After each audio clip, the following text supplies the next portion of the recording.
रात को अचानक राधिका मौसी को किचन से कुछ गिरने की आवाज आई। उन्होंने बाहर निकल के देखा तो किचन में उन्हें कोई सफेद साड़ी में दिखा।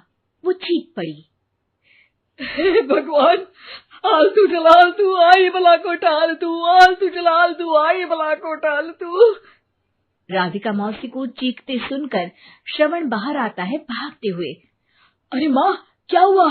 क्या देख लिया? दादी माँ आ गई क्या सपने में? अरे बेटा, रसोड़े में देख तो कौन है? श्रवण रसोड़े में झांक कर देखता है और उसे कोई नहीं दिखता अंदर। अब रसोड़े में तो कोई नहीं है माँ। कोई सफेद साड़ी में नहीं है क्या? नहीं माँ, कोई भी नहीं है। चिल्लम चिल्ली की आवाज सुनकर काजल भी वहां आ जाती है।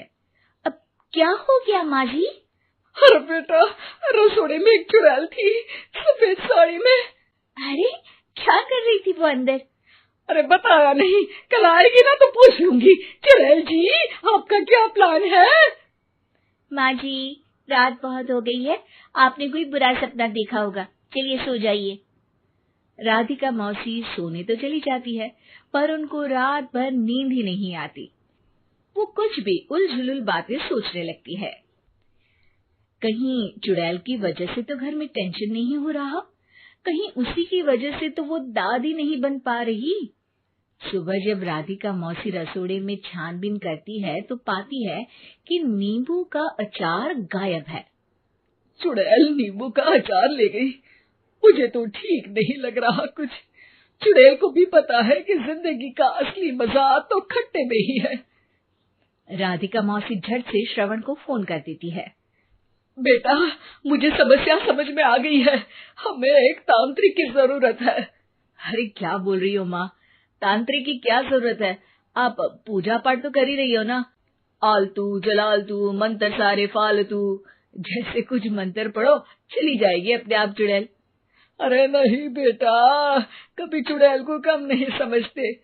अरे तुझे पता भी नहीं चलेगा कि कभी वो छल करके काजल की जगह घर की बहू खुद बन जाएगी। क्या माँ, कुछ भी बोल रही हो? कहाँ काजल और कहाँ चुड़ैल? वैसे एक बात बताओ, काजल को अगर गाने के लिए बोल देना तो चुड़ैल काजल की आवाज सुनकर घर तो क्या धरती लोग छोड़कर चली जाएगी। तुम ना पढ़े लिखे बच्चे हर चीज को मजाक समझते हो। तुम रहने दो, मैं खुद ही तांत्रिक को बुला लेती हूँ। अच्छा सुन, शाम को इमली लेके आना। क्या है कि चटनी खाए बहुत दिन हो गए है ना। नहीं माँ, इमली तांत्रिक से ही मंगवा लो ना, आटा वगैरह भी उसी से पिसवा लेना। देखो मुझे काम करना है।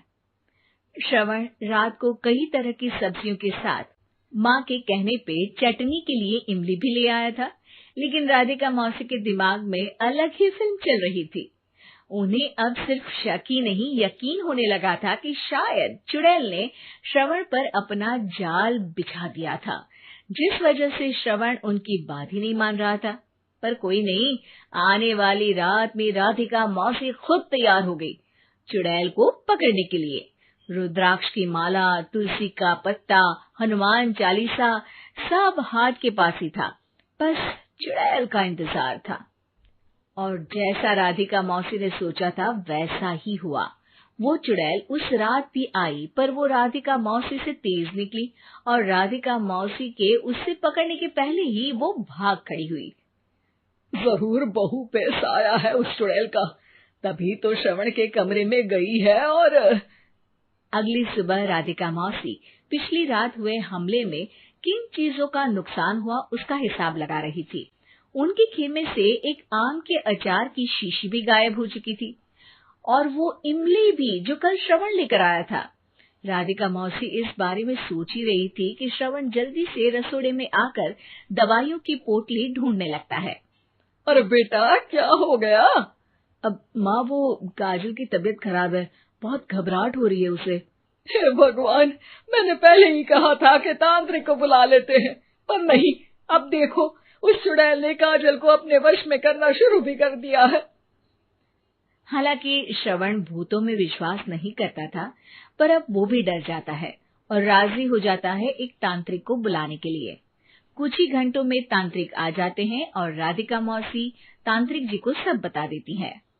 घोर संकट, घनघोर संकट, चुड़ैल को मारू जोर चाकट, ओम भट स्वाहा खटखा के आहा। अरे ये क्या मंत्र है? मेरे खुद के ओरिजिनल मंत्र है, कल रात को ही लिखे हैं, अच्छे लगे तो दाद चाहूंगा। एक और मंत्र सुनो, अर्ज किया है आब्राकडाब्रा, दिल्ली बम्बई आगरा, चंदा मामा सोवरले सुरन मामू जारा। ये मंत्र है? अरे कोई 40 वालीसा पढ़ो ना। वक्त कम है, 40 नहीं पड़ेंगे, 20-25 में काम चलाना पड़ेगा। अलग निरंजन जाके लंदन, मुफ्त का मंजान घिस मेरे नंदन। अरे जल्दी करो तांत्रिक जी, जल्दी करो। तांत्रिक अपने उल झलूल मंत्र पढ़ने लगता है। श्रवण को तांत्रिक पे शक होता है। वो अपने एक डॉक्टर दोस्त को कॉल कर देता है ताकि कोई अनहोनी हो तो इमरजेंसी में चीजें मैनेज हो जाए।